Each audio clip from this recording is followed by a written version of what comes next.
லூக்கா எழுதின சுவிசேஷம் 7ஆம் அதிகாரம் 14வது வசனத்தை வாசிப்பீர்களே ஆனால், ஒரு தாய் தன்னுடைய பிள்ளையினுடைய சடலத்தை தூக்கி கொண்டு போகும்போது முன்னாடி அழுது கொண்டே போகிறார்கள். ஐயோ, என் பிள்ளை மரித்து போனான். அவனுடைய வீட்டிலேயே ஆதரவா இருந்த அந்த ஒரே ஒரு பிள்ளை, அந்த ஒரே ஒரு வாலிப மகன், வேற யாருமே அவங்களுக்கு இல்லை, எல்லாம் மரித்து போனார்கள். அவனை இன்னும் கொஞ்ச நேரத்தில் அடக்கம் பண்ண போறாங்க.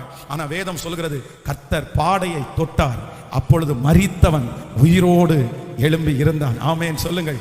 எத்தனை பேர் அந்த அம்மாட்ட வந்து சொல்லியிருப்பாங்க, ஏமா அழுற, மரிச்சவன் திரும்பி வரவா போறான், அப்படி நடக்கவா போகுது, நீ விட்டுருமா, அப்படி நடக்காது, இனி இந்த மாதிரி உனக்கு உன் வாழ்க்கையில் உனக்கு யாருமே இல்லை, உனக்கு யாரும் உதவி செய்ய முடியாது அப்படின்னு எல்லாரும் அவர்களை வந்து ரொம்ப குறைவாய் தான் பேசியிருப்பார்கள். அப்படின்னா இது சாத்தியமே இல்லாத ஒன்று அப்படின்னு தான் அவங்க சொல்லியிருப்பாங்க. அவங்க நினைக்கவே இல்லை. ஆனா வேதம் சொல்லுது, கர்த்தர் அங்கே முடிவை என்ன பண்ணாராமா, மாறுதலாய் முடிய பண்ணினார். ஸோ நம்பர் 1, முதலாவதாக கர்த்தர் சொல்கிறார், நீ எதிர்பார்த்துட்டு இருக்கிற முடிவை நான் உனக்கு என்ன பண்ணுவேன், தருவேன். அது தீமைக்கு அல்ல, நன்மைக்கு ஏதுவான முடிவுகளை.